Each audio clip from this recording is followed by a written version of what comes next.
गुरु प्यारी साध संगत जी, आप सभी को प्यार भरी राधा स्वामी जी।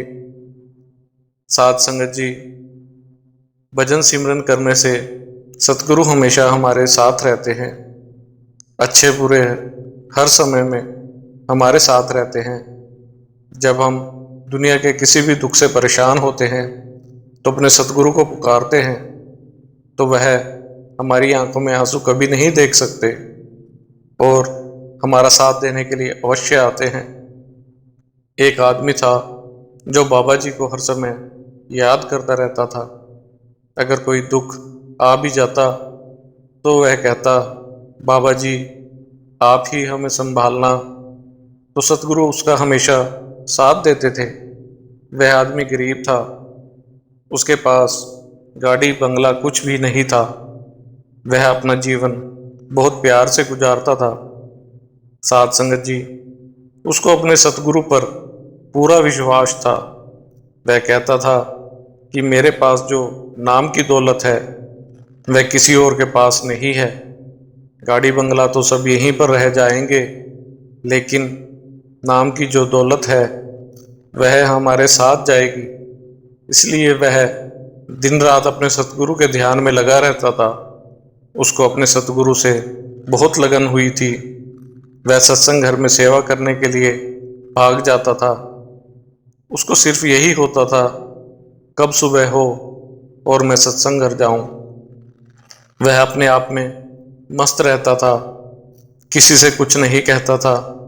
जो हो रहा है वह चुप करके देखता रहता था, क्योंकि यह सब उस मालिक की मर्जी से ही हो रहा है। सत्संग घर में सेवा करने के बाद ही वह अपने काम पर जाता था। उसको अगर कोई परेशानी आती तो वह बाबा जी को याद करता था, तो उसमें इतनी ताकत, इतनी पावर आ जाती थी कि वह हर दुख से हंसते हंसते छुटकारा पा लेता था।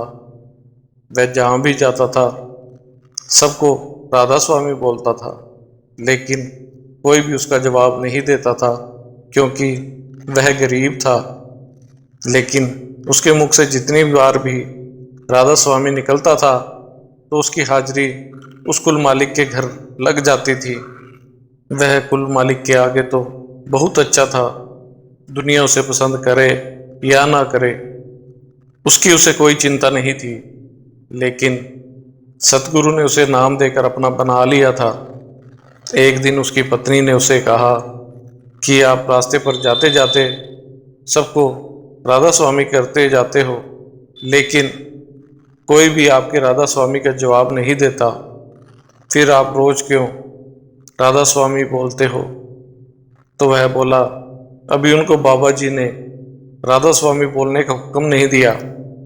जब वह उन्हें हुक्म देंगे तो वह सब राधा स्वामी का जवाब अवश्य देंगे। यह जो पैसे वाले हैं, गाड़ी बंगले वाले हैं, इन सबको माया ने घेर रखा है।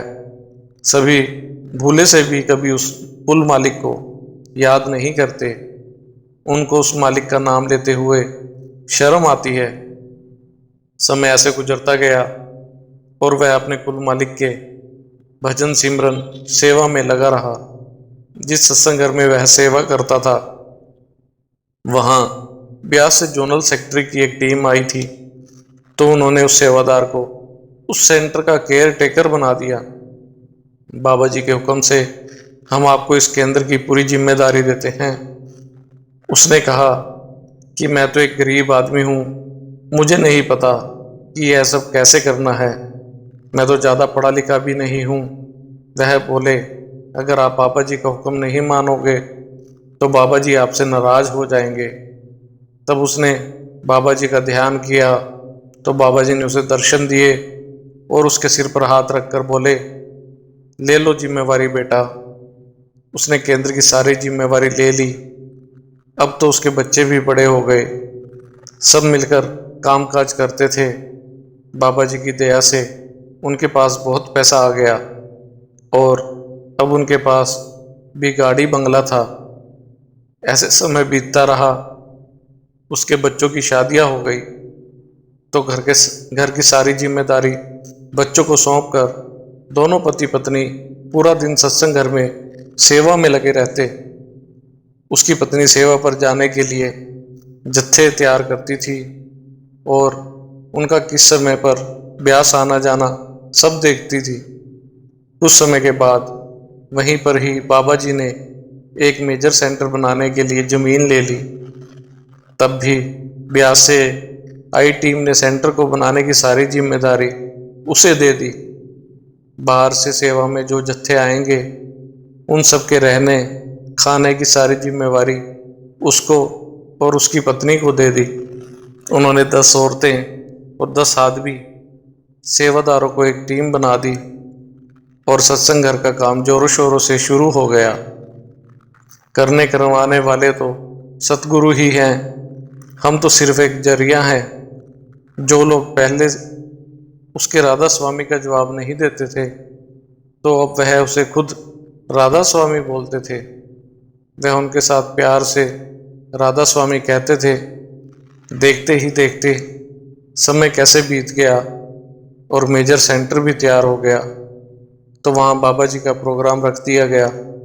बाबा जी ने कहा, एरिया सेक्रेटरी को कहा कि उस सेवादार के दर्शन तो करवाओ जिसने इस मेजर सेंटर को सिर्फ 3 महीने में ही खड़ा कर दिया।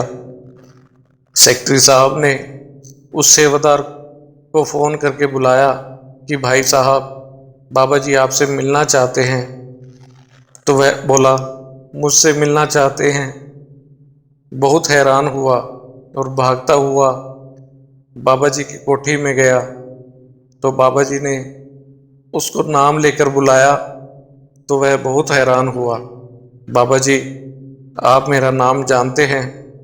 बाबा जी हंसने लगे और उसको गले लगा लिया और बोले, भाई तेरे तो चर्चे देश विदेश में हो रहे हैं कि हमारा एक सेवादार है जिसने 3 महीने में ही मेजर सेंटर तैयार कर दिया है।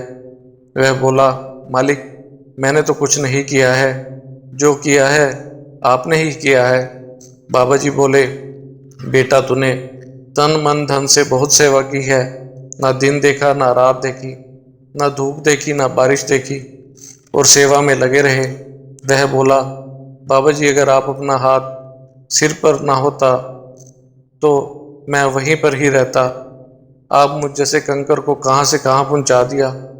बाबा जी हंसने लगे और सत्संग करने स्टेज पर चढ़ गए। इसी के साथ इजाज़त चाहते हैं, मिलते हैं अगली साखी में। तब तक के लिए राधा स्वामी जी।